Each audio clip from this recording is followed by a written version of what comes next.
ಖುಷಿ ಆಯಿತು. ಯಾಕೆಂದರೆ ನಾವು ಇಷ್ಟೆಲ್ಲ ಕಷ್ಟಪಟ್ಟಿದ್ದು ಜನ ಚೆನ್ನಾಗಿದೆ ಅಂತ ಹೇಳಬೇಕು ಅನ್ನೋದು ಒಂದೇ. ಆಮೇಲೆ ಮುಖ್ಯವಾಗಿ ನಿಮಗೆ ಗೊತ್ತಿದೆ, ಉಪಾಧ್ಯಕ್ಷ ಸಿನಿಮಾ ಡೇ ಒನ್ನಿಂದನೂ ಭಾಳ ಕಷ್ಟಪಟ್ಟು ಮಾಡಿದ್ದೀವಿ. ಇವತ್ತಿಗೆ ರಿಲೀಸ್ ಆಗಿದೆ. ಇಂಡಸ್ಟ್ರಿಯ ಎಲ್ಲ ಕಲಾವಿದರು ಸಪೋರ್ಟ್ ನಿಂತಿದ್ದಾರೆ, ಎಲ್ಲ ಟೆಕ್ನಿಷಿಯನ್ಸು ಸಪೋರ್ಟಿಗೆ ನಿಂತಿದ್ದಾರೆ, ಆಡಿಯನ್ಸ್ಗಳು ಎಲ್ಲ ಕಡೆ ಖುಷಿ ಪಟ್ಟಿದ್ದಾರೆ.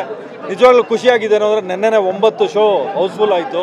ಆದರೆ ನಮ್ಮ ಬೆಂಗಳೂರು ಮೈಸೂರು ಮಾತ್ರ, ಅದೇ ಒಂದು ದೊಡ್ಡ ಸಾಧನೆ ಅನಿಸ್ತದೆ. ಇವತ್ತೆಲ್ಲ ಕಡೆ ಒಂದೊಂದು ಶೋ ಎಕ್ಸ್ಟ್ರಾ ಮಾಡ್ಕೋತೀವಿ ಅಂದರು. ನಾವು ನೆನ್ನೆ ಥಿಯೇಟ್ರ್ ಕೊಡ್ರೆ ಅಂದರೂ ನಮಗೆ ಥಿಯೇಟ್ರ್ಗಳು ಕೊಡಲಿಲ್ಲ.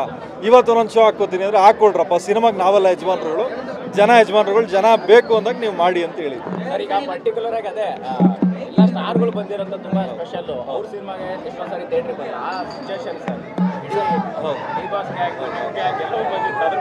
ನಮ್ಮ ಹಳೆ ಗ್ಯಾಂಗೆ ಸರ್ ಅದು. ಯಾಕೆಂದರೆ ನನಗೆ ಖುಷಿ ಆಗೋದೇನು ಅಂದರೆ, ನೋಡಿ, ಕನ್ನಡ ಸಿನಿಮಾ ಅಂತ ಬಂದಾಗ ಎಲ್ಲರೂ ಒಟ್ಟಿಗೆ ನಿಲ್ಲಬೇಕಾಗ್ತದೆ. ಒಬ್ಬರು ಗೆದ್ದರೆ ಎಲ್ಲರೂ ಗೆದ್ದಂಗೆ, ಒಬ್ಬರು ಸೋತ್ರೆ ಎಲ್ಲರೂ ಸೋತಂಗೆ.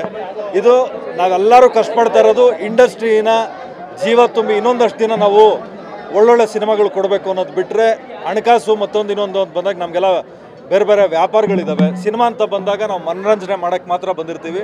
ನಾವೆಲ್ಲ ಕಲಾ ಸರಸ್ವತಿ ಮಕ್ಕಳು, ಪ್ರತಿಯೊಂದು ಸಿನಿಮಾಕ್ಕೂ ಎಲ್ಲ ಆರ್ಟಿಸ್ಟ್ಗಳು ಹಿಂಗೆ ನಿಲ್ಲಬೇಕು ಅನ್ನೋದೇ ನಂದೊಂದು ಮಹದಾಸೆಯ ಒಂದು ಆಸೆ.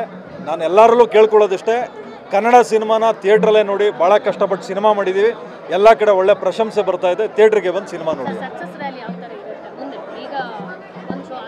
ಹೌದು, ಅದೇ ಇವತ್ತು ನಾಳೆ ನೋಡಿಕೊಂಡು ಏನೇನು ಮಾಡ್ಬೋದು ಅಂತೇಳಿ ಭಾನುವಾರದಿಂದ ಸಕ್ಸಸ್ ರ್ಯಾಲಿ ಸ್ಟಾರ್ಟ್ ಮಾಡ್ತೀವಿ. ಎಲ್ಲ ಭಾಗದಲ್ಲಿ ಒಂದೊಂದು ಪ್ರೆಸ್ ಮೀಟ್, ಒಂದು ಹೆಡ್ ಕ್ವಾರ್ಟರ್ಸಲ್ಲಿ ಒಂದೊಂದು ಪ್ರೆಸ್ ಮೀಟ್ ಮಾಡಬೇಕು ಅಂತೇಳಿ ಪ್ರಯತ್ನ ಪಟ್ಟಿದ್ದೀವಿ. ಇನ್ನೂ ಏನೇನು ಆಗ್ತದೆ ಆದಷ್ಟು ಮಾಧ್ಯಮಗಳ ಮುಖಾಂತರ ಜನಗಳನ್ನ ಭೇಟಿ ಮಾಡುವಂಥ ಕೆಲಸ ಮಾಡ್ತೀವಿ.